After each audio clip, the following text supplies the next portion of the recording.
বাবু আসছে,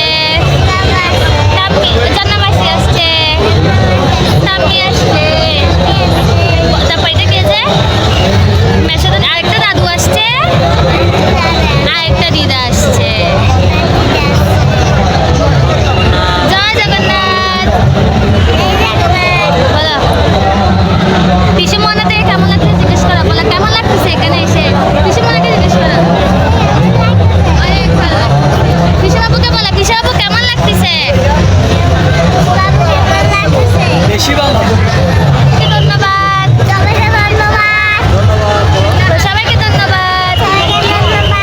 বলো আবার দেখা হবে একটু পর জগন্নাথ দেবের সাথে। শুভ রথযাত্রা, জয় জগন্নাথ। সবাইকে নমস্কার বলো। দিনটি ছিল জগন্নাথ দেবের রথযাত্রায়। আমরা সবাই মিলে ডিসি হিল চলে গেলাম। ওখানে জগন্নাথ দেবকে রাখা হয়েছিল। ওখান থেকে 5:30টার দিকে ঠাকুরের রথ বের হয়েছিল। আমরা ওখানে বসে কিছুক্ষণ কীর্তন দেখছিলাম। দেখতে পাচ্ছেন অনেক মানুষের সমাগম হয়েছে ওখানে। আমাদের মোহনা ওরা সবাই চলে এসেছে রথ দেখতে। মা কীর্তিশোন এখানে বসে আছে, পাশে জন্নাদি, সেই সাথে আমাদের কৃষি মেশো মাসি ননু ছোটো বাপ্পি ওর পিসি পিসাবাবু, আমরা সবাই মিলে ওখানে কিছুক্ষণ বসে রথ দেখলে বেরিয়ে পড়লাম। ডিসি হিলের মাঝামাঝিতে আসার পর একটা কাকার সাথে দেখা হয়ে গেল, কাকা কাকি ওদের সাথে দেখা হয়ে গেল। আসলে রথে বের হলে একজন একজনের সাথে দেখা অবশ্যই হয়।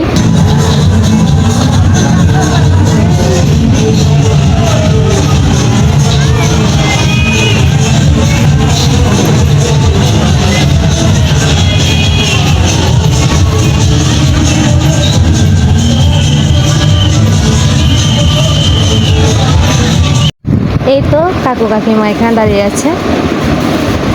দেখতে পাচ্ছেন নন্দনকাননে বলরাম দেবকে নেচে নেচে নিয়ে আসা হচ্ছে। এই যে আঙ্কেল ভিডিও করছে।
টানার পর আমরা চারাগি পাহাড়ের পাশে একটি বিল্ডিং আছে, ওখানে উঠে গেলাম।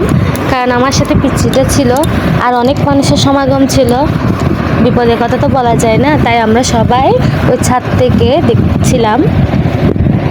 আমি, ঝর্ণাদি, মোহনা, তারপর হচ্ছে কৃষিপ সন্ন্যার পিসাবাবু ও ছোটো বাবা, আমরা 5 জন ওখানে উঠে গেছিলাম। আমরা উঠে ওখান থেকে দেখছিলাম। মা, তারপর মেশো মাসি ওরা সবাই বাসে চলে গিয়েছিল কিছুক্ষণের জন্য। ও যে দূর থেকে দেখা যাচ্ছে একটা কুকুর উপর উঠে বসে আছে, সেটাকে জুম করে ভিডিওতে ধারণ করেছিলাম।